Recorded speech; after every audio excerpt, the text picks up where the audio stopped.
Sure.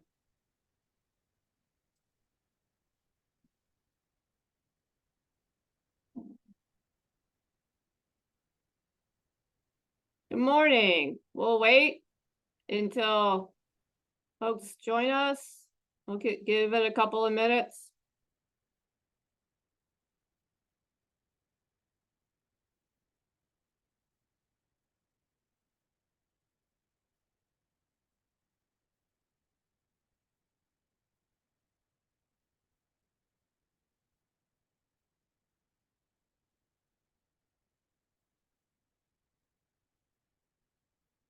All righty, we had about 20 people sign up, but I guess they're just going to stroll in when they do. Good morning. Thank you for coming to the RFSI webinar. My name is Karen Fedor. We also have Martin Prue, who is the value chain coordinator or supply chain coordinator for this project, but he's also the value added specialist for the Maryland Department of Agriculture. And then working behind the scenes is Audrey Broomfield. She's our Zoom technician guru, and if it wasn't for her, we wouldn't be on here today. So we appreciate her help. So this is really informal. This is our second and last virtual office hours that we're having. And so what we do is usually what I do is I just bring up some questions that seem to be pretty prominent since our last virtual office hours. I'll discuss some of the questions we've received, some of the answers, and then if you have any questions, please put it into the chat. And then later on afterwards, we will open it up for your questions if it wasn't answered during the first part of the session. Okay. So with that, we'll just start. We've had a couple of questions regarding, we call it UEI for short, which is Unique Identity ID. This is a federal requirement, and you need to have one if you are going to apply for the RFSI grant. We can't do anything about it. As I said, it's a federal requirement. So if you don't have one, you need to get one, and it takes a good 2 to 4 weeks to get a UEI from the government. And so you need federal government. So you need to go to sam.gov and work through that process to attain your UEI. This is the UEI. If you had a DUNS number previously, the UEI took over the DUNS number like 2 years ago. In addition to that, so the UEI is a federal requirement. And so with a W-9, that is a state requirement. And so you also need to submit your W-9 when you apply to the RFSI. So, and then that is through, as I said, through the State Department, through Treasurer or Comptroller's Office, I'm sorry, is for the W-9. Okay. Then we've also had a few questions regarding incubator kitchens. Whether or not you comply. So yes, you can. However, keep in mind that the premise behind this grant is to help the middle of the supply chain. And one of the things that you'll be in the review is, are you helping local and regional producers with the incubator kitchen, right? Who's creating the value added product? Are you opening it up for the producers, or someone else will be making that value added product? So that's the key thing, is because we look at the basis of the grant is to help local and regional producers. So when you say, oh, I want to put in an incubator kitchen, what question would be is like, who are the producers, right? And what will they be doing? How many will be there? How many will be participating in the kitchen? Okay. The next question is we've been getting a lot of is this whole critical infrastructure, and what evidence do you need, so on and so forth. So there's two components to the critical infrastructure, and USDA just sent out guidance for the NEPA aspect of it. So all applicants will need to fill out a form, which I will be sending out I will be sending out after this webinar. So whether or not you're applying for an equipment only grant or even an infrastructure grant, will need to submit a NEPA form. And so what they're going to do is the NEPA form, it will be like an overview, so when you submit your application to MDA, we review the application, we'll make recommendations, and then we'll forward it on to USDA. We will not be reviewing the NEPA component of that application. If your application will be forwarded to the USDA. USDA will be reviewing the portion of the NEPA, whether or not you need to do send more information for the NEPA compliance. I know that might be a little bit confusing, but so, and then if they determine if they need more information, then they'll send it to me, and then I'll be working with you to provide that more information to USDA. So I don't know if anyone has any questions regarding that. And then with that also is on the local in terms of the critical infrastructure, and then Martin can cover that portion of it in terms of evidence that's needed. Sure, thanks, Karen. Again, evidence of critical infrastructure will be required for both tracks. It probably honestly makes a bit more sense for the infrastructure programs than the equipment only, but equipment or the evidence of critical infrastructure is basically evidence that approvals have been obtained or can be obtained for the proposed project. So particular to new constructions and outfitting of buildings or expanding of an existing operation, that you are will be in good standing with either your local jurisdiction as it relates to planning, zoning, permitting, or your environmental health if there is a service component of this, like a commercial kitchen. And then, of course, for the further processing of agricultural or value-added products, state licensing. So the state of Maryland Health Department would play a role in either the manufacturing of products, so food service, value-added processing, and then potentially cold storage distribution projects as well. Whether or not you would require a warehousing license through the state would be dependent on the products you're offering. And certainly Karen and I remain available to talk you through any of that and point you in the right direction. But of course, as soon as a food product becomes hazardous or is licensed to manufacture and has to be kept at a certain temperature, that type of cold storage or warehousing of aggregated products could certainly trigger some more required licenses and permits. So that's what your evidence of infrastructure is going to be. If we're talking about projects that are going to be implemented upon the award of the grant, and you want to get permitting and approvals, just letters of acknowledgement, planning and permitting can offer zoning verification that this location you've identified would meet the criteria for your local zoning, and that of course is enough evidence that the project could be implemented upon grant award. Karen, we're getting a few questions related. Yeah, Amanda says you don't get some of those processing until your facility is up and running. Right. To that point, Amanda, clarification that from zoning and permitting at the local county level, of course, just that your operation fits their standards and expectations. Of course, sometimes there are acreage minimums in certain zones, or sometimes value-added processing is a different zoning definition or use code on a county zoning matrix than traditional agricultural operations, and just showing that the proposed project fits those scopes. And then as it relates to state licensing and department, we can certainly hope we can help just get written verification that this is what your proposed project would require, just so we understand through the application process what would be expected of your project.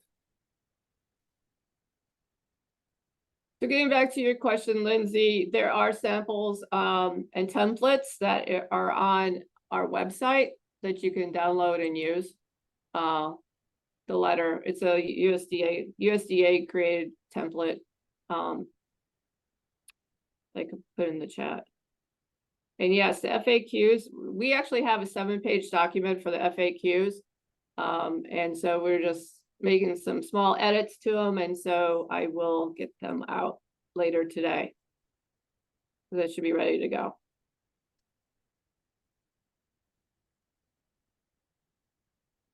And then there was a question, can the infrastructure grant be used to purchase food from farms to distribute them? We have a small CSA that aggregates food. Can the grant? Oh, no, I don't believe so. I don't believe it could purchase food. That would be food. The purpose of the grant is to help build out the middle of the supply chain and not purchase food, because there are other grants available that can purchase food.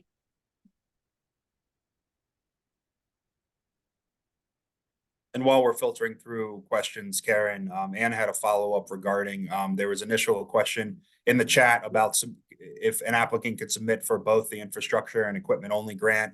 We're looking at one grant track, maybe applied for per UEI, and to that point, one application per UEI. But and to that point, multiple pieces of equipment could fall in under an application if that's maybe what you were thinking.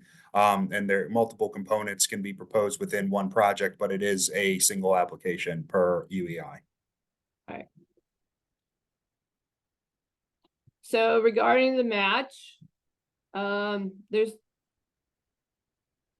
so yes, you can use in-kind or you can use cash match. Now, if you're not familiar with Marbidco is providing a cash match if you are applying for an infrastructure grant. So the match is only required for the infrastructure grant and not the equipment only grant.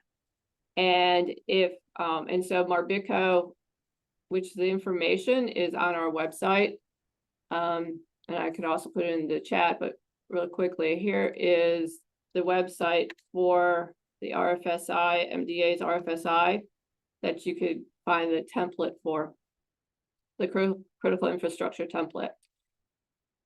Marbidco, you have until the end of the month to apply for a match if you need a match. And so with the infrastructure grant, there's either a 50% match, or if you hit one of the criterias of a minority business enterprise, a woman-owned, veteran, and socially disadvantaged or underserved farmer, then it's a 25% match. But I highly encourage you to go to Marbidco's website.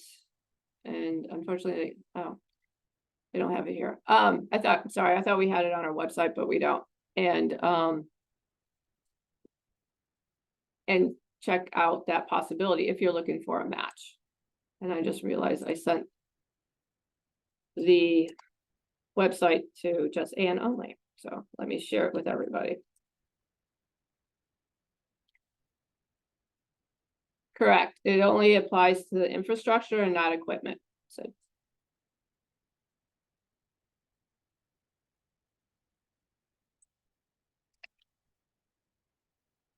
And Marbidco's match is actually, it's very generous. So in terms of its match, and they have a bunch of criteria. I mean, not bunch, but they're, obviously they want to see success.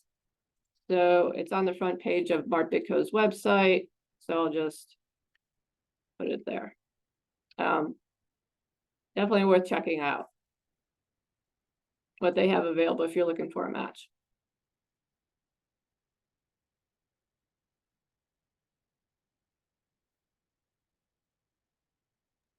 Let me unmute and read a question here, Karen. Amanda had a follow-up regarding the distressed community scores. Do we want only Maryland counties or any county that will benefit from this project?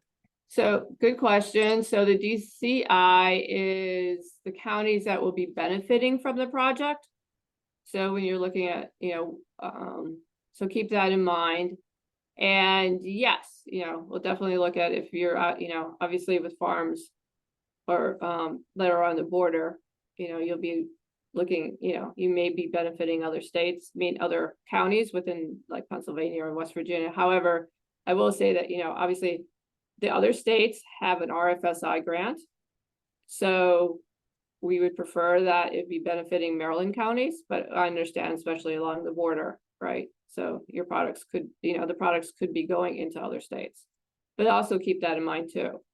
Each, for the RFSI grant, you need to be physically located, like the address in which you're operating needs to be physically located in Maryland.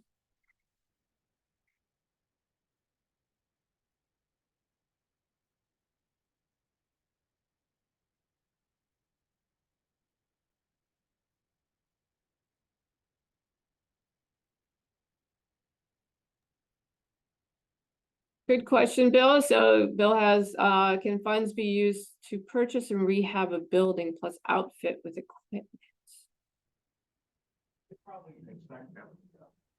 I don't believe you can purchase. You could rent, but you can't purchase a building with RFSI. But you could rent, if you need to buy equipment. Yes, you can do that with equipment. Can you unmute yourself, Bill, and talk a little bit more about your project?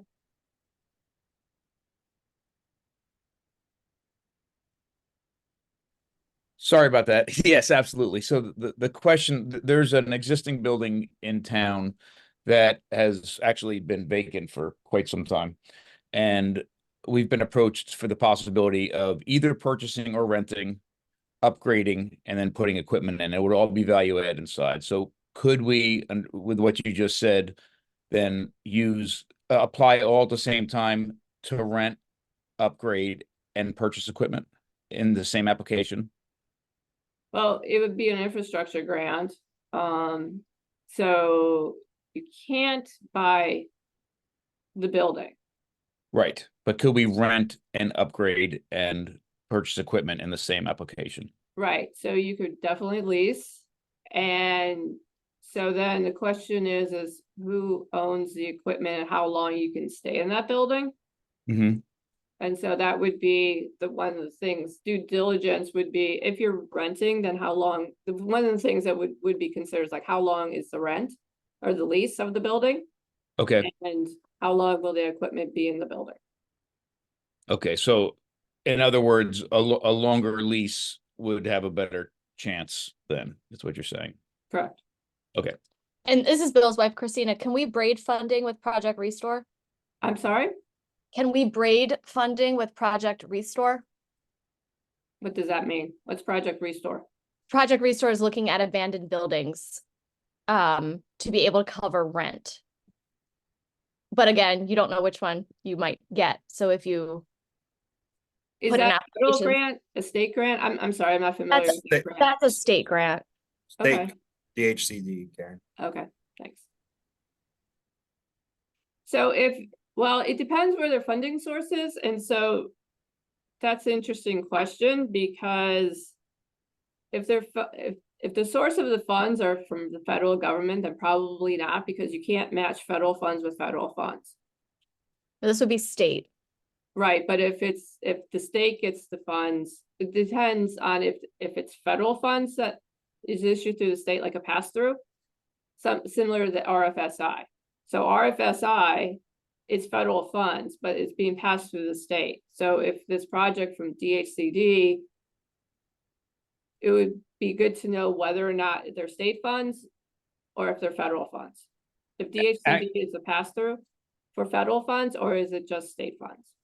Actually, that brings up a very good point as well. Then this is one of the questions we're going to ask. So I think this is great to piggyback on something you had just said. We applied for a small local meat capacity grant through the USDA. I haven't heard yet. We've made it to the final round. I realize that that's the only word that we have so far. This grant does not apply to anything with meat, but that is a USDA grant. If we did receive that grant, would it impact at all this grant? Yes. Two reasons. One is this, as you mentioned, this grant does not focus on meat and poultry, because there are other grants available for that. Now, Right. if you're doing some kind of processing of vegetables, then that would be considered another project altogether, so that would be a possibility that you could apply for this grant. Now, I will say that if you are going to apply, then you need to be to let us know that you have applied. So any, the more communications and transparent you are to that you are applying for another grant, then that's very helpful. Okay. Right, but the application for this grant would be for all sorts of things other than meat, right? So that's okay to do, and right, because there's no overlap there. These are different projects, correct? Yeah, so the one question would be, what are the other Right. products, and are they eligible? Right. Okay. Thank you. Sure, thank you.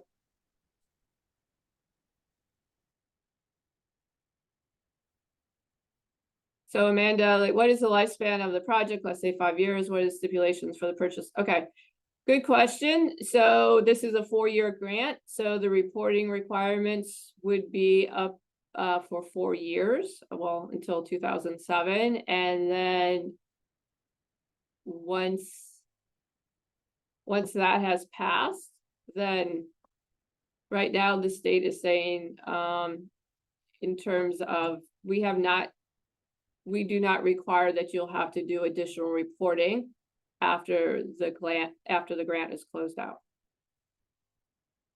for the equipment.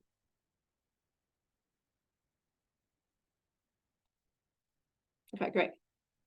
Lisa, did you say in the last session that for either grant forms need 3 letters of support would be? Yes, so you need 3 letters of support from producers. Ideally would be producers to provide evidence that you have buy-in, or you have that other producers are interested in your product, interested in your project.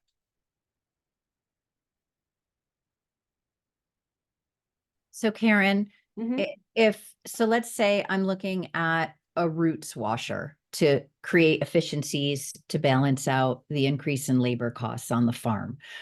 I am mostly a CSA, so would a letter from the dairy that provides raw milk cheese, because I'll sell more of their cheese if I can stay in business, would that count for a roots washer if I'm the one, or would it only count if I'm, buying in carrots or letting other people use, not other people, but buying in carrots and then using the root washer for the carrots? Do you see what I'm saying? Like, how specific does it need to be?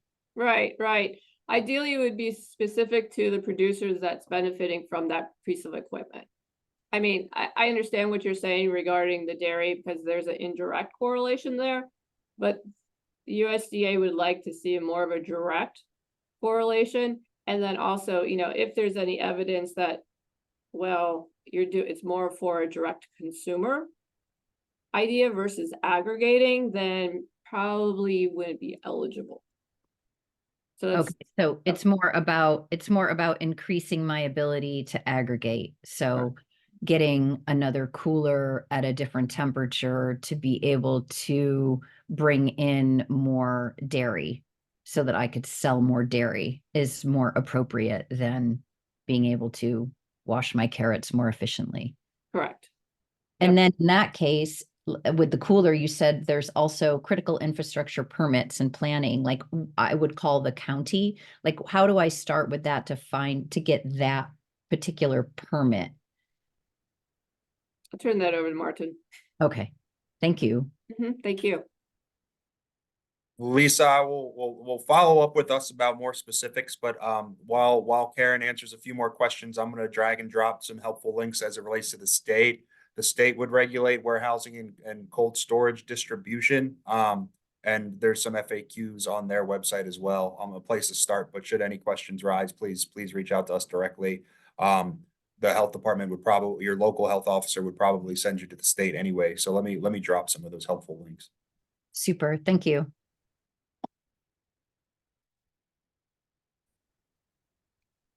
Harley, so our project is a grain storage infrastructure. Who we look to for these letters of support, grain mills, other farmers. So Carrie, sorry, Carrie.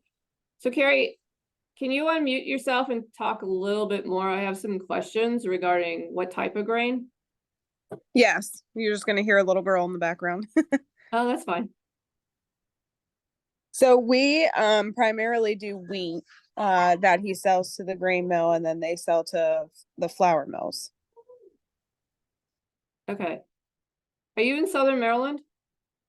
We are. Oh, I might have spoken to your husband earlier. Yes, I somehow got conned into doing this questionnaire for him. Right. So this is interesting because yes, because you guys also applied for NRCS grant, as I recall, or no, a loan. So this particular one is because you're not aggregating from other farmers and you're not storing from other farmers. So that would be what you would need to do. And it's like, if the storage bin if you're holding wheat for other farmers, then yes, this could be an eligible project. But if you're just doing it for yourselves, then that would take a little bit more convincing of like how this is improving the middle of the supply chain. Okay. And then and another question that he had was in regards to uh, the good standing with the state. We're kind of confused about that. Like, so a little background, he just applied for like was it EIU, IU, whatever that number is. So do we need to go on and I was looking yesterday, file some sort of paperwork to then get a good standing rating or? Yep. Good question. So there's two different entities there that you're talking about. So the first one is the UEI, and that is the federal government requirement. So yes, that's good that you're doing this now, because it's very beneficial to have it before you apply, because that is one of the questions that they ask in the application is what is your UEI number? Now, good standing with the state. Thank you for reminding me. In addition to the W-9, so you need to go on to the Department of Assessment and Taxation. And then from there, do a search for whether or not you even have your business within the system itself. And if not, then you need to go through the process to become in good standing with the state. And that also takes a couple of weeks too. So if you're not on the State Department taxation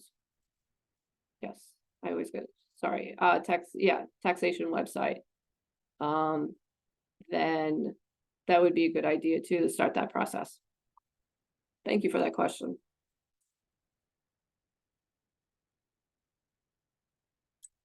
Right, because I think, yes, you have to register your business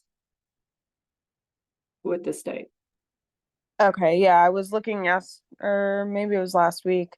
I guess through all of the pages that you can get through by going and looking up this grant. And I typed in the name of his business, but didn't see anything. So his last question was the W-9. We just go on and fill out a W-9 or apply? Okay. Yes. Okay. I think that's all for me. Thank Okay, great. you. Thank you. Okay, Amanda, are any business entities not allowed for this grant? As long as we could get a good standing in UEI. Oh, yes. Yes, that's fine, Amanda. Private commercial businesses can apply for this grant. There's a whole listing within the RFP about who can apply, who can apply, and who cannot. But it covers it covers a lot of entities that can apply. So you should be good. Yes.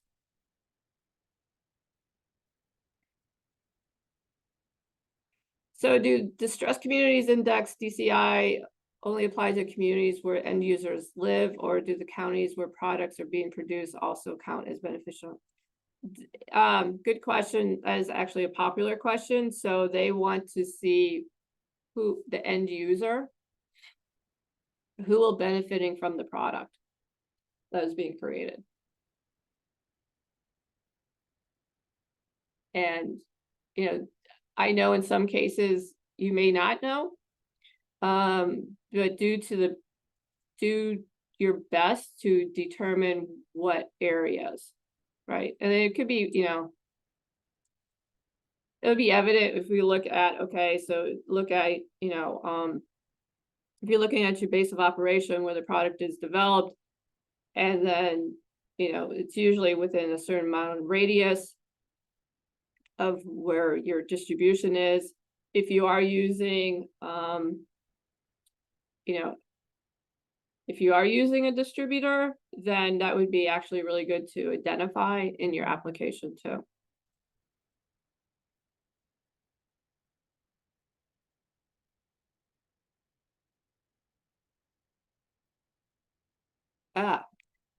Good question, Bill. Can a nonprofit and a for-profit both apply for the same shared space? So what we'll be looking at is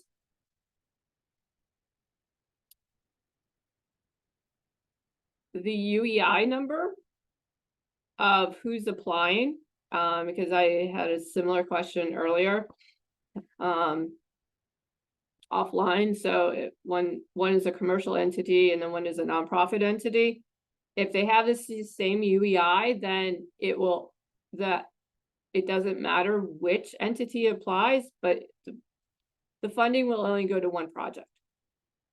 So either it's going to be the for-profit or non-for-profit if it's the same UEI. Now, if you have different UEIs, in that case, I think it will look at, you know, the committee will look at, you know, we'll determine, you know, hey, if this is the same project, because we only have X amount of funds, then more than likely they will only, you know, if a project's going to be funded, then it will only go to one entity instead of two entities for the same project. Thank you, Martin, for putting that information in the chat.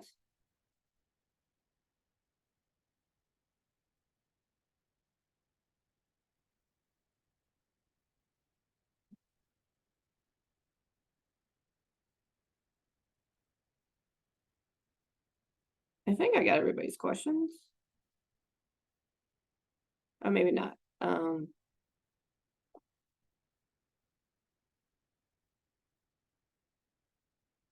So Anne, getting back to your CSA question. What is your proposed project? So I have a better understanding. Hi, thanks. Actually, we're looking at a couple different ones, meeting tomorrow about it. So I can't necessarily say, Okay. but we talked about like equipment, only a grant application or an infrastructure one. I'm not quite sure yet, to be honest. Geraldine Lackey and Tim Douglas are also on this session. Perhaps they can answer.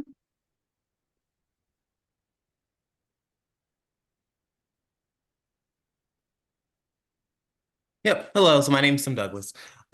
So yeah, we have a urban farm here in Baltimore, and basically we aggregate from a bunch of different farms in Baltimore County and urban farms in Baltimore City, and then we distribute all of that food to our community members. So kind of just wondering like how we could fit into that mold, and we're kind of looking to mechanize maybe some of our like hydroponic operations, or maybe we have a refrigerated box truck that we use that we could also mechanize to kind of further our reach of procurement. Okay. Hey, and Tim, and if you didn't see it, my question was about the letters of support, right, Karen? That's the one you're talking about. Mm-hmm. Yeah, I asked, should our letters of support, based on Karen, what you heard from Tim, be from individual household members that are CSA members, or should it or can it, or what do you recommend? Can it be a letter from a community association? That we have several of those we have close connections with, that where our CSA members live. And- Right, okay, good question. So again, looking at the purpose of the grant is to help the middle of the supply chain. Yeah. So similar to the previous question about the dairy and the roots washer, we would be looking at, you know, when you said mechanized equipment. So again, what kind of equipment, let's say if you needed equipment, what kind of equipment are you asking for? And then how are you helping the middle supply chain, or how are you help the producers in terms of an aggregation? Whether or not, you know, you can wash the hydroponic lettuce, right? Or, you know, looking at your operation, again, you're looking at how can you help the other producers versus the CSA, that's the end user, right? So Right. So that wouldn't be appropriate in terms of letter of supply for the end user. You want to look at like who are your producers that you're aggregating, and how would this grant help increase, you know, increase aggregation, increase production, that type of thing. Okay, and it sounds like that applies to the infrastructure grant as well. Right, both grants, the Yeah. equipment and then both grants. And just real quick, so the equipment only grant is from $10,000 to $100,000. And then the infrastructure grant is from $100,000 to $3 million. You need a match for the infrastructure grant. You do not need a match for the equipment only grant.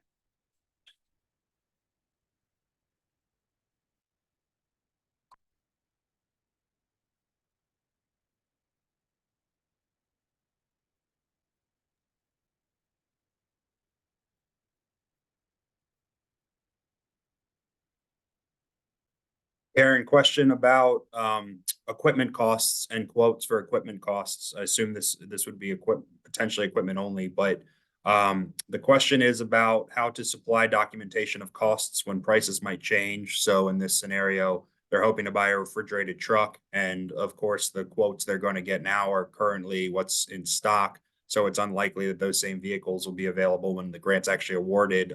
So what kind of documentation would we be looking for? Right, so yes, thanks, Liz. I saw your email this morning. I didn't have your reply this morning. I didn't have a chance to get to it. So in that case, since you are looking at a used box truck from a dealer, then what you could do is what you have available at the time. So getting, you know, obviously we want to see the specs of the vehicle, and then also the current quote from the dealer, which would be helpful. And then in terms of, yes, this just a little bit of background, yes, it can. The equipment only grant can, or even the infrastructure can pay for vehicles.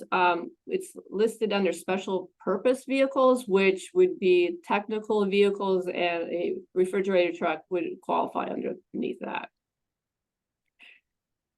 Yes, Lisa, you can get a letter of support from a PA farmer. Obviously, we like to see Maryland farmers. But if you're aggregating from, you know, if you are aggregating from a Pennsylvania farmer, then yes.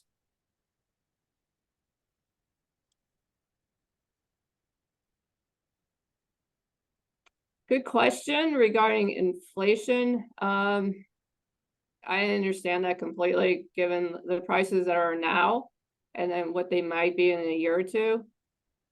We don't know what the inflation rate's going to be. I don't have an answer for that. I would say no, but let me follow up with that, Amanda. Because I think USDA would be probably looking at current prices instead of factoring in inflation of when you may be purchasing that equipment. Is my guess. But yeah, that's a good question. I'll get back to you. Especially if you're doing build out and construction.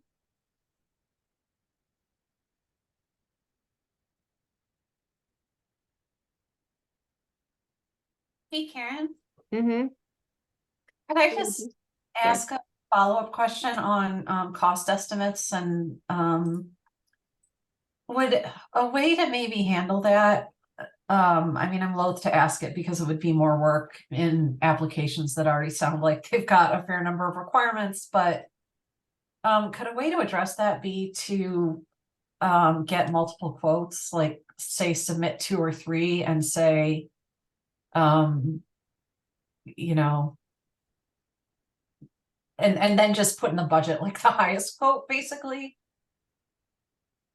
Right, so how USDA is saying is that you just need to provide a quote, so you don't need to provide 2 quotes or 3 quotes, unlike state government in our procurement process.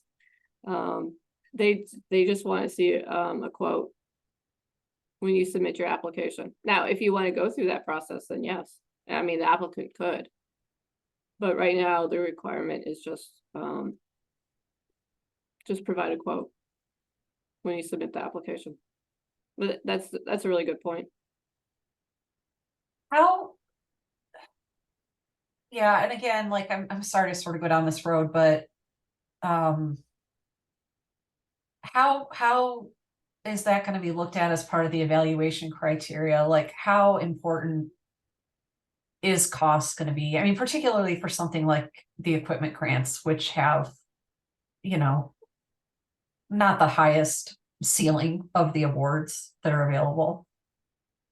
Right, so obviously, when the grant applicant is writing the budget, you want to make sure that, sounds really simple, but from all the grants I've administered, people don't do this. And so when you're writing the grant budget, you want to include whatever that quote is into your grant budget, because we'll be reviewing all the documentation that you provide.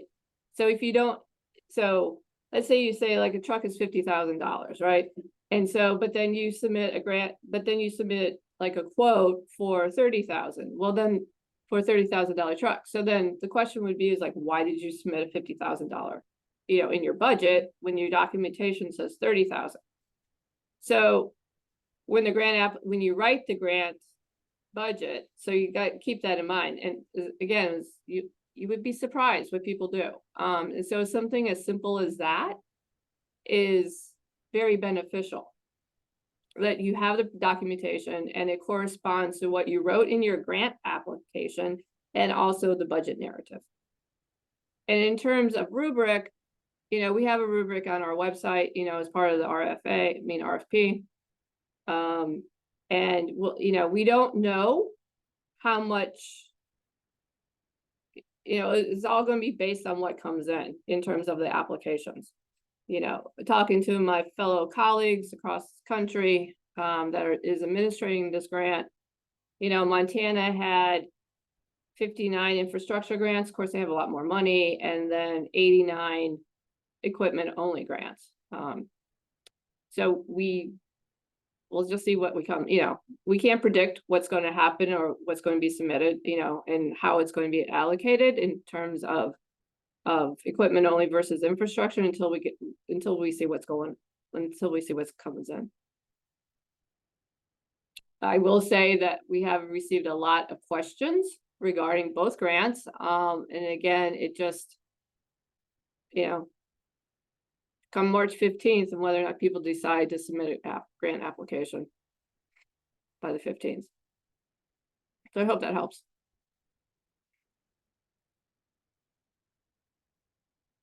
Thanks, Karen. Mm-hmm.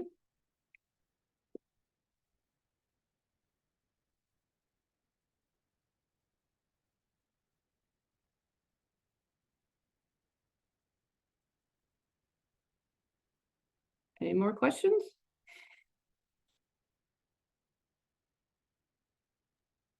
I have tons, but I think it's important for the people who may actually be applying to ask first.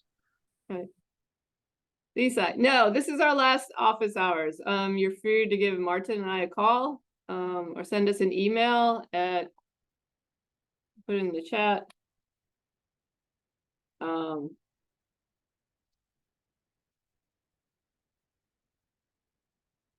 Yeah, that's the email. You can reach out to us. If you have additional questions, we're expecting a lot of questions. We had a lot of questions already. And obviously things will develop as you get, as you start diving into the grant application. And if you have questions regarding the application, that's fine. I'll just preface it that I do not, I'll review the grant applications for due diligence. I am not part of the review committee that will be making the decision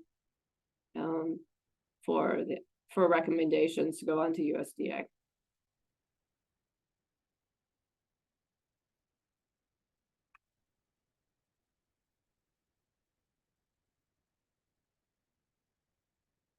But they're all good questions.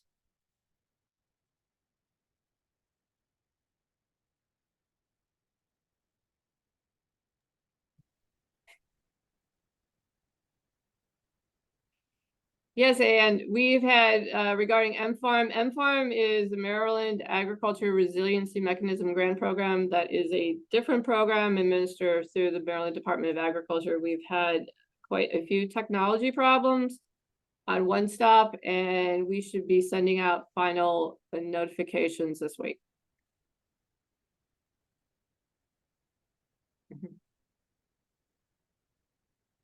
Karen, one last thing. You may have answered it and I missed it, but my colleague in chat had asked about where you had mentioned about there are other grants to purchase food.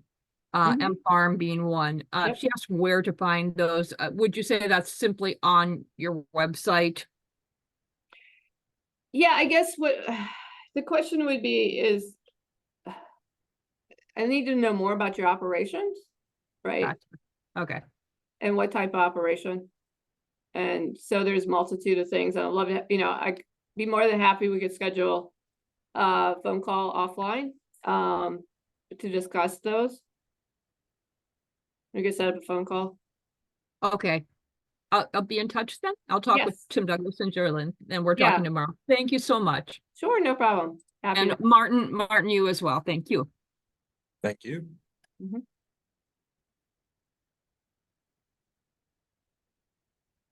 Okay. Well, Lindsay, if you have more questions, people can leave if your questions are answered, and we'll stay on for another 10 minutes or so. And when the FAQs are published, we will get them up on the RFSI landing page, as well as the recorded office hours. Although this is our last informal office hours, Karen and I remain available. I'm happy to do any follow-ups with anyone on particular project questions, ideas, concepts. Although we expect those to ramp up quite significantly over the next few weeks, we will certainly try to find a time that works for everyone.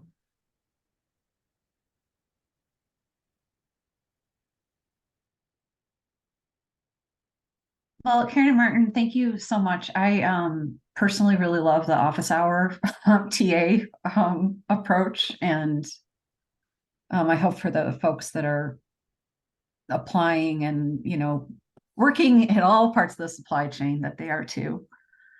I have just a bunch of questions, and please answer the ones that you think are maybe most relevant for the group. But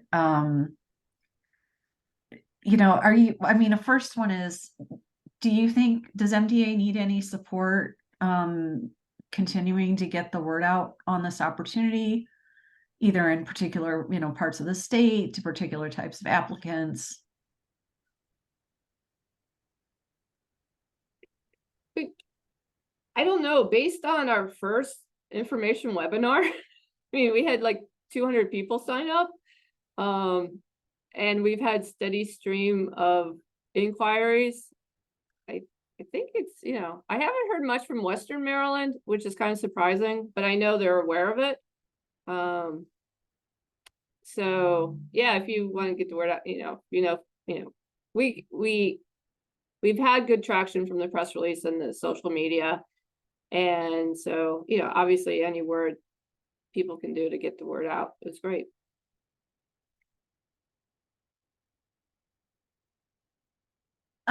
Are you aware if any of the like Maryland counties or, maybe like land grants, just maybe any other kind of more direct sources of either free or low cost technical assistance that people could access to help put together the actual application itself? Well, I'm aware of the Chesapeake Ag Innovation Center that's doing some work, and then also I think Future Harvest. They might be helping with technical assistance on the applications. There are some nonprofits not associated with this grant that they do provide grant review service. But I think most of it, because I was talking to Charlotte with the Rural Maryland Council. And so I know Southern Maryland has an entity that does that. I'm not really sure about other parts of the state. But there are nonprofits, if producers need help or they just want a second set of eyes. There are some nonprofits that offer that service. I know some community foundations also. I've heard of some community foundations that are also helping. Amanda, are we tied to any of the contractors we put? Oh. Can we switch contractors? You have some really great questions, Amanda. As far as I know, no, you are not tied to any contractors. Because essentially you'd be getting a quote from the contractor to build it out. And then if you do receive the funding and obviously things change, then you would probably want a different, if the contractor that you originally had increased their prices, and if you found somebody that keeps within your budget, then yeah, you have that flexibility to switch contractors.